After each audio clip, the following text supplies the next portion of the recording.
Emily smiled, swirling the deep red wine in her glass, watching the candlelight catch the liquid as if it held some kind of magic. I just think we should be open to new experiences, she said, her tone light, almost casual, as though she were discussing weekend plans instead of detonating a bomb in our marriage. I sat across from her, fingers tracing the condensation on my own glass, studying her face. The confidence in her eyes told me she had rehearsed this moment, convinced herself that I would be reasonable, that I would comply. Okay, I said simply, taking a slow sip of my drink. Her lips parted slightly, surprised by the ease of my response. She had expected resistance, maybe even an argument, something she could later spin as me being insecure or old-fashioned. Instead, I offered nothing but acceptance, a small nod that seemed to unnerve her more than outright rejection would have.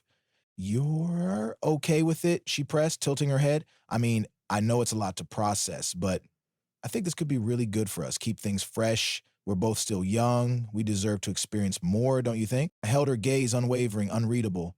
Of course, I said. That was the moment she lost me. Not when she brought up the idea, not when she tried to sell it like some selfless, modern evolution of our marriage, but when she sat there, smiling, assuming that I would just wait for her while she explored. Emily had always been the type to believe she could have everything without consequence, that she could test the waters without getting wet, that I would be there, solid and unwavering, no matter how many times she pushed the boundaries of our vows. The difference between us was simple. She made decisions based on what she could get away with. I made decisions based on finality. So I let her think she had won. The next morning, Emily left for work, kissing my cheek as though nothing had changed. I spent the rest of the day making sure that everything had. By the time she walked through the door that evening, expecting normalcy, the house was empty. No furniture, no clothes, no photos on the walls, just the echo of her own footsteps and a single note on the kitchen counter. Experience freedom all you want, just not in my house. Emily stood frozen in the doorway, her fingers tightening around the strap of her purse as she took in the devastation of an absence she had never expected. The house, once filled with warmth and familiarity, now felt like a hollow shell, stripped of the life it once contained. The couch, where we had spent countless evenings watching movies, gone. The dining table, where we had shared dinners, laughter, and years of conversation, vanished. Even the framed pictures that lined the hallway, snapshots of a life she had taken for granted, had disappeared without a trace. Her breath quickened, confusion flickering across her face before panic took its place. She dropped her purse onto the floor with a thud, her heels clicking against the hardwood as she rushed further inside, as if expecting to find me hidden in some corner, waiting to reassure her that this was all some elaborate joke. But there was nothing. With trembling hands, she grabbed her phone from her pocket and dialed my number. Straight to voicemail. She tried again. Same result. Her heart pounded against her ribs, her mind racing to make sense of it all. This was impossible. This wasn't how it was supposed to go. We had agreed, hadn't we? She had presented the idea of an open marriage as a natural progression, a way to expand our experiences without sacrificing the foundation we had built. She had expected hesitation, perhaps some reluctance, but ultimately, she had assumed I would comply. After all, she was the one steering this conversation. She was the one in control.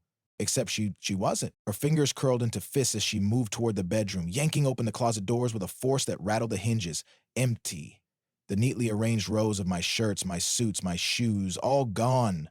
Only her belongings remained, standing in solitary mockery of what had once been a shared space. Her legs wobbled, and she sat down hard on the edge of the bed, pressing her palms into the mattress as if grounding herself in reality.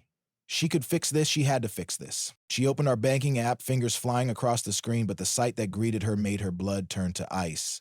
The joint account, closed. The savings account we had built over the years, emptied. Her personal account untouched, but suddenly inadequate in a way she had never felt before. A cold sweat broke out along her back as she scrolled through her texts, looking for any message from me that might explain, that might give her something, anything to hold on to.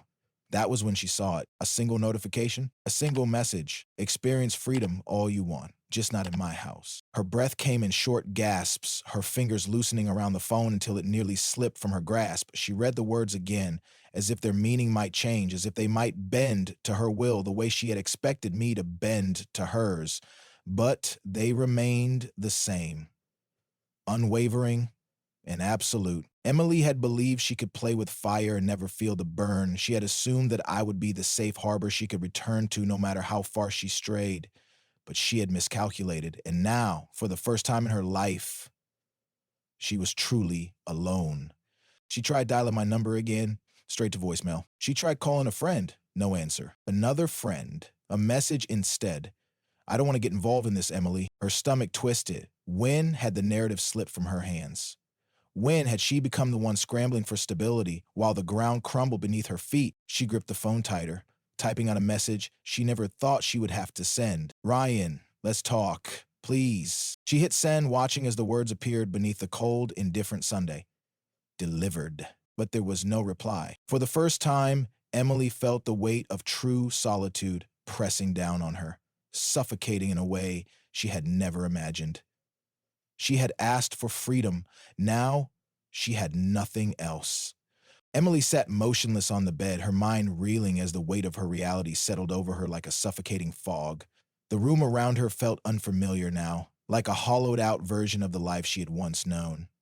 She had spent years curating this space, choosing the perfect throw pillows, arranging the furniture just right, making sure it all reflected a life of comfort and security. And yet, at this moment, it felt more like a crime scene, except the only victim was herself, and the perpetrator had done nothing more than give her exactly what she had asked for. She clutched her phone tightly, her fingers hovering over the screen, willing Ryan to respond. The silence from his end was deafening. He had always been measured, always been calm, but this was something else. It was calculated, deliberate. It was a move that left no room for negotiation, no opening for persuasion. Her breathing hitched as she thought back to the conversation, the one that had started it all. She had been so sure of herself then, sipping her wine with an air of nonchalance, spinning her words like they were nothing more than a casual suggestion. She had even imagined it playing out in a way that suited her. A little pushback from Ryan, maybe a discussion filled with hesitations and compromises.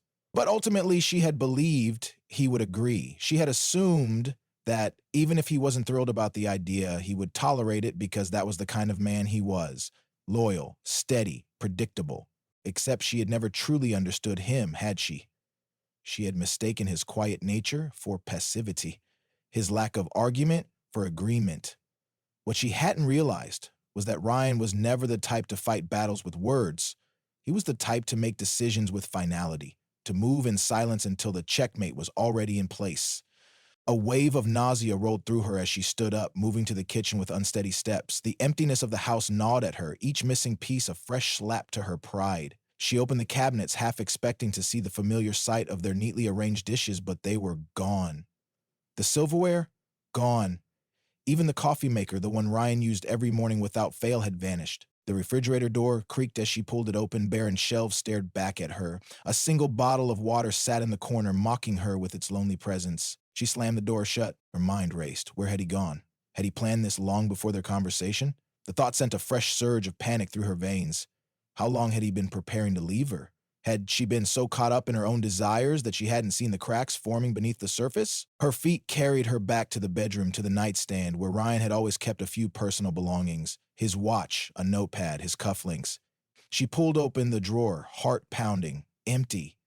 Just like the closet, just like the bank accounts, just like the entire house. She had assumed that if she ever wanted to test the waters of something new, she would always have a safety net to return to. Ryan had been that net, or so she had thought. But now she was free, just as she had requested, only she hadn't realized that freedom also meant losing the life she had known. Desperation took hold as she dialed his number again, straight to voicemail. She left a message this time, her voice cracking despite her efforts to sound composed. Ryan, I don't know what's going on, but we need to talk. Please, just call me back. The second she hung up, she scrolled through her contacts, dialing one of her closest friends, Natalie. It rang twice before going to voicemail. She tried another friend, no answer. Panic settled deep in her chest. Had Ryan said something to them? Had he warned them, told them to stay out of it? She opened her group chat with her friends, the same chat where she had once gushed about how progressive and modern she and Ryan were going to be. The same chat where she had spoken about how sure she was that this would be a new, exciting phase in their marriage. Her fingers typed quickly. Hey, has anyone talked to Ryan? No immediate response. Minutes passed. Then finally, a message popped up. Emily, I don't know if I should be getting involved in this. I think you should just give him space. Her mouth went dry. Give him space? What did that mean? She typed again. Please, I just need to know where he is. Has he said anything to you? A pause. Then another message. Mia, I think you should just accept that he's gone, Em. He's done. The words sent a fresh stab of pain through her. Donald. No, that was impossible. Emily's hands trembled as she gripped the phone, her nails pressing into the case. This wasn't how this was supposed to go. She had thought she could have it all. Her marriage, her freedom, her safety net. But Ryan had just shown her how wrong she had been. She had wanted open doors, instead he had closed every single one behind him. She tried calling him one last time, her breath shallow, her finger shaking. Voicemail. Her stomach twisted as she stared at the screen. For the first time, she understood. She wasn't the one in control anymore. She never had been. Ryan had let her believe she was steering the ship. And now, she was left stranded at sea, alone. Emily paced the length of the empty living room, her bare feet slapping against the cold floor. The silence in the house was oppressive, a stark contrast to the warm, familiar chaos that had once filled it. She used to complain about Ryan's habit of leaving the TV on for background noise, about the way he would hum absent-mindedly while making his morning coffee. Now, she would have given anything to hear those sounds again. Her phone sat uselessly on the kitchen counter, its screen dark. No new messages, no missed calls. Ryan was gone. Physically, financially, emotionally. The reality of it was beginning to settle into her bones, suffocating her under its weight. She sank onto the couch, one of the only pieces of furniture still left. A cruel reminder that not everything had been taken, just everything that mattered. Her gaze fell on the space where the coffee table used to be. She had picked it out years ago, had agonized over the right shade of wood to match the rest of the decor. It was gone now, just like the man who had assembled it for her.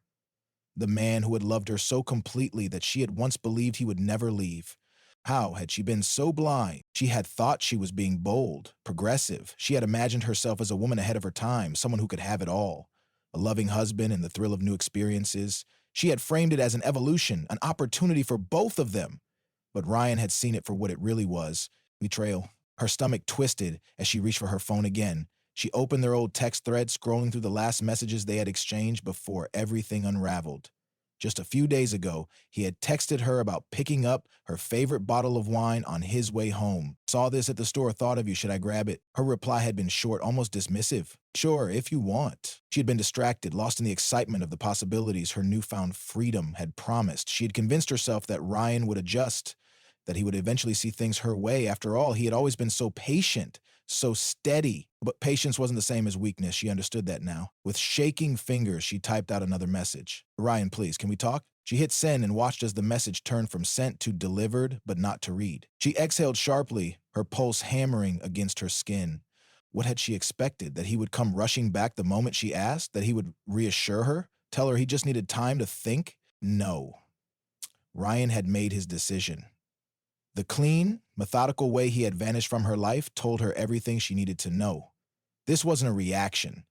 This wasn't an emotional outburst. This was a plan. One that he had been executing from the moment she had suggested the open marriage, and she had walked right into it. A sharp knock at the door sent a jolt through her chest. She nearly tripped over herself as she ran to answer it, barely daring to hope. But as she flung it open, her heart plummeted. It wasn't Ryan. It was Natalie, her best friend, or at least she had been. Natalie's face was tight with something between sympathy and disappointment. She crossed her arms over her chest, leaning against the doorframe as she looked Emily up and down. You look like hell, she said bluntly. Emily let out a dry, humorless laugh. Thanks for that, Natalie sighed. I told you this was a bad idea. Emily bristled, even now. It wasn't supposed to go this way. Really? Natalie raised an eyebrow. Because from where I'm standing, it went exactly how it was always going to go. You played a game you didn't understand, and now you're shocked that you lost. Emily's throat tightened. I didn't. She stopped herself. What could she even say? That she thought Ryan would be fine with it? That she had assumed he would just wait for her? Natalie shook her head, stepping inside. I know you want me to say something comforting, but I'm not going to lie to you. You really screwed this up, Em. Emily turned away, hugging herself. I thought he would still be here. Why? Natalie asked, her voice softer now. Because he always has been? Because no matter what, Ryan was always the guy who stuck around. Emily swallowed hard. Yes, Natalie sighed again, but this time there was something gentler in it. You never saw it, did you? Ryan never argued, never raised his voice. But that doesn't mean he wasn't capable of walking away. It just meant that when he did, he'd make sure you felt it. Emily squeezed her eyes shut as if doing so could block out the truth, but it was too late. She had been blind to the warning signs, to the quiet way Ryan had been preparing his exit. You need to let him go, Natalie said finally. Emily's hands curled into fists. I don't want to, but you don't have a choice. Silence settled between them. Natalie was right. Ryan had made sure of that. Emily looked down at her phone one more time, staring at the delivered status under her message, willing it to change. But deep down, she knew it wouldn't. Ryan wasn't just ignoring her. He was done. Truly, completely done. And for the first time, Emily understood what true loss felt like. Emily sat on the floor of the empty house, knees pulled to her chest, the dim glow of her phone screen casting a pale light over her face. Hours had passed and still Ryan hadn't responded. The message sat there, delivered, as lifeless as the space around her. She had called him 5 more times, left 3 more messages, each one more desperate than the last. Ryan, please, just talk to me. I didn't mean for it to be like this. I made a mistake. I see that now. Can't we fix this? Please don't shut me out like this. We've been through too much. We're still us. But there was no reply, no missed call, no indication that he had even hesitated. Because he hadn't. She had always assumed Ryan would be there, steady as a rock, unshaken by anything she did. It was easy to believe that because he had never been the type to make threats, to storm out after an argument, or to demand things from her. He had loved her quietly, deeply, with the kind of patience that made her think she could push, and he would still remain. Now she realized his patience had never been weakness. It had been restraint. And once he decided he was done, he didn't look back. Her hands trembled as she scrolled through her contacts, looking for someone, anyone, who could help her make sense of this, who could tell her what to do. But every name she considered felt wrong. Mia wouldn't answer. Natalie had already made it clear she wouldn't sugarcoat the truth. The rest of their mutual friends, if they weren't ignoring her yet, they would be soon. She had spent so much time convincing herself that she was stepping into a new and exciting phase of her life. She had framed it as an expansion, a journey. But the truth was, she had burned the only bridge that truly mattered. The world outside moved on as if nothing had happened. Cars still passed by on the street. Neighbors still went about their evenings. Somewhere, people were laughing, sharing drinks, wrapped up in the warmth of their relationships. But here, in this house that no longer felt like home, Emily was alone. Her phone buzzed and her heart leapt. But it wasn't Ryan. It was a bank notification. Her rent payment had bounced. Her stomach lurched as she stared at the screen. The reality of her situation was closing in, tightening like a vice. She had depended on Ryan for stability, for comfort, for the unshakable security of knowing that no matter what, they were a team. Except she had broken that team the moment she had decided that stability wasn't enough for her. Emily had thought she was gaining something by opening their marriage. She had imagined new experiences, excitement, the thrill of choice. But Ryan had made one thing brutally clear. Freedom wasn't free. She had wanted options. Now she had only consequences. For the first time, she allowed herself to truly picture what came next. It wasn't just losing Ryan. It was losing the life they had built together, the friends who no longer looked at her the same way, the quiet moments she had taken for granted, the Sunday mornings curled up in bed, the inside jokes, the comfort of knowing someone had her back. Now there was only an echoing void. She gripped her phone and typed one last message. Ryan, I know I can't undo this, but if there's even a chance, please, just tell me what to do. She stared at the screen, waiting, hoping. A minute passed, then another, and then the message status changed. Read. Her breath caught. She sat up straighter, heart hammering, but no reply came. The seconds stretched, turning into a full minute, then 2, then 5. Nut. She let out a shaky breath, her throat tightening. Ryan had seen her message. He had acknowledged it, and yet he had chosen to say nothing. That was the answer. Tears welled in her eyes, but she didn't fight them this time. She let them fall because for the first time, she truly understood. Ryan wasn't coming back. He wasn't waiting for her to learn her lesson. He wasn't leaving a door open for reconciliation. He had simply moved on. And now she had to live with the one thing she had never considered when she asked for freedom, the fact that he had taken it too.